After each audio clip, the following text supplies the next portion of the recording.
नमस्कार। अंतःपुर के कानाफूसी में आप सबों का स्वागत है। और आज हम अंतःपुर के कानाफूसी में जिस कानाफूसी की बात कर रहे हैं, जब से ये बात हमें जानकारी के तौर पर मिली है, सच कहिए तो बहुत मन व्यथित है। कहाँ जाइएगा, किसके पास जाइएगा? यहाँ हर डाल पर उल्लू बैठा है, अंजाम गुलिस्ता क्या होगा? बताइए, न्याय के मंदिर में अगर न्याय की बोली लगने लगे तो फिर कहाँ लोग जाएगा? तो आज हम कुछ इसी तरीके की बात कानाफूसी में करने जा रहे हैं। और कानाफूसी यही है कि बिहार के सबसे चर्चित मामले में एक बड़ा डील हुआ है, जिसमें कई बड़े बड़े लोग का गिरबान फंसता हुआ दिख रहा था। सारे लोग जो किसी दौर में बादशाह के नवरत्न हुआ करते थे, सबकी गर्दन पर तलवारें लटकनी शुरू हो गई थी। लगा कि बिहार माफ नहीं करेगा, लगा कि बिहार के मेहनतकश जनता की कमाई के पैसे के साथ जिस तरीके से खिलवाड़ हुआ है, वो बर्दाश्त योग्य नहीं है। सिस्टम, सरकार सब यही सोच रही है। और लग रहा था कि कुछ ऐसे कदम उठेंगे जिससे एक मैसेज जाएगा, दशकों तक लोगों के जहन में इस बात की चर्चा होगी कि एक बादशाह हुआ करता था, उस बादशाह के दरबार के नवरत्नों ने बिहार को ऐसा लूटा कि उसकी लूट की कहानी को खत्म करने के लिए सिर्फ उस कहानी को ही नहीं खत्म करने की कोशिश हुई कि आने वाली पीढ़ी को पता तक नहीं चले। इसलिए जहां कहीं भी, जिस जगह पर भी उस कहानी की चर्चा है, सबको खत्म कर दीजिए, सबको मिटा दीजिए। और इसके लिए हर सिस्टम का हर अंग इस तरीके से व्यवहार कर रहा है मानो यह देश, यह प्रदेश जनता के प्रति नहीं, भ्रष्टाचारियों के प्रति जिम्मेवार है। 10 करोड़ का डील हुआ है भाई, 10 करोड़ का। सिर्फ मैं ना देखूं, मैं देखने से इनकार कर सकता हूं, इसलिए इनको दे दो, ये देखेंगे। इस बात के लिए कि गुहार लगाएंगे, गुहार लगाने की कीमत तय हो गई कि नहीं, गुहार यहां नहीं लगाना है, गुहार यहां इनके पास लगाइए। इस तरीके से व्यवस्था चल रही है। और गुहार लगाने वाले ने इस हद तक सिस्टम को मैनेज किया है कि आगे आने वाले समय में पूरी कहानी ही खत्म हो जाए तो कोई बड़ी बात नहीं होगी। अब बात कहानी खत्म होने की हो गई है। कहानी दिखाने की बात तो खत्म हो गई, आप दिखा भी नहीं सकते हैं। अब उस कहानी को ही खत्म कर देना है।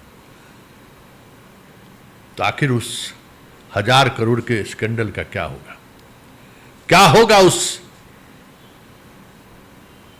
घोटाले का, जिस घोटाले की चर्चा अब गांव-गांव में होनी शुरू हो गई है? क्या करे जनता? किससे के पास जाए? कहां जाए? किससे न्याय की गुहार लगाए? यहां तो जिसके पास आप जा रहे हैं वही सौदा कर ले रहा है, जिसके पास आप जा रहे हैं वही बदल जा रहा है। न नियत कहीं दिख रहा है, न किसी में वो कमिटमेंट दिख रहा है, न नैतिकताएं दिख रही है। तो क्या होगा इस देश का? सिर्फ हमारे पीछे में एक तरफ गांधी जी और एक तरफ अंबेडकर और एक तरफ तराजू रखने से अगर चीज़ें बदल जाएं तो हमें लगता है कि वो चीज़ें बदल जानी चाहिए थी। 75-76 साल बाद भी तस्वीरों के सहारे, संकेत के सहारे जब चीज़ें नहीं बदली, तो ये तो अब सोचना होगा ना कि इस डेमोक्रेसी को जिस महान कह सकते हैं कि मानते हुए हमारे पुरखों ने हम लोगों के सामने रखा कि यह व्यवस्था श्रेष्ठ व्यवस्था है, बेटा इस व्यवस्था को बनाए रखने में मदद करिए। ये लोकतंत्र का मंदिर है, जब आप जाएं तो उसको नमन करिए। लोकतंत्र बिहार से ही पूरे देश और दुनिया में फैला है। गर्व करिए कि आप उस बिहार के हैं जिसे लोकतंत्र की जननी मानी जाती है। अरे राजतंत्र में कम से कम राजा लड़ने तो जाता था, सैनिक शहीद तो होते थे, आगे राजा हुआ करते थे। आज क्या है, लड़ कोई सरहद पर कोई और रहा है, यहां कोई माल और कोई मार रहा है। रात भर जग कर सेना सरहद की रखवाली करता है और हम लोग यहाँ रात भर जग कर डील करते हैं। यही लोकतंत्र है, यही लोकतंत्र का फलसफा है जिसकी हम लोग तारीफ करते हैं। अब बताइए कि कहानी को ही ख़त्म कर देना है, इस स्तर पर डील हो गया, वो भी दिल्ली के एक फॉर्म के सहारे। सब कुछ हस्तिनापुर पहुंच गया, हस्तिनापुर से डील की जा रही है कि एकदम ख़त्म ही कर देना है, मामला ख़त्म हो जाए, जो जहां है सब कुछ मिटा दें और जो व्यक्ति जहां है उसे और मजबूती प्रदान करें। किसके प्रति जिम्मेवार है सिस्टम? ये जो लोकतंत्र में जो हमारे पुरखों ने जो व्यवस्था बनाई, वो किसके प्रति जिम्मेवार है? जनता के प्रति, देश के प्रति, संविधान के प्रति, या फिर जाति के प्रति, या फिर पैसे के प्रति, या फिर धर्म के प्रति? किसके प्रति जिम्मेवार है? जरा सोचिए कि अगर हम पत्रकार हैं तो हम किसके प्रति जिम्मेवार हैं? हमारी क्या जिम्मेवारी है? क्या हम जाति को लेकर खड़े रहें? क्या हम सत्ता और सरकार में जो हमारे अपनी जाति बिरादरी के लोग हैं उनके भ्रष्टाचार के साथ खड़े हो जाएं? उनके भ्रष्टाचार की कहानी को हम छपने न दें? कभी ये हो सकता है क्या? तो ये सारी चीजें हैं, और इस तरीके की चीजें अगर हो रही है इस देश में तो तय मानिए, जनता कहने को तो सब कुछ देख रही है, दिखती का बहुत कम है। जनता बात नहीं है, जनता लोग कहते हैं ना, देखिए कुछ बात ऐसी है ना कि जनता में एक उम्मीद की किरण जगाए रखता है। जनता पागल नहीं होता है कि सत्य कभी पराजित नहीं हो सकता है, समय जो लगे। ये ससुरा कभी समय नहीं आता है, हर दिन सत्य को लोग रौंद के गजारा दे के मार देता है। लेकिन बातचीत होगी तो क्या कहेगा? भरोसा रखिए, सत्य कभी पराजित नहीं होता है।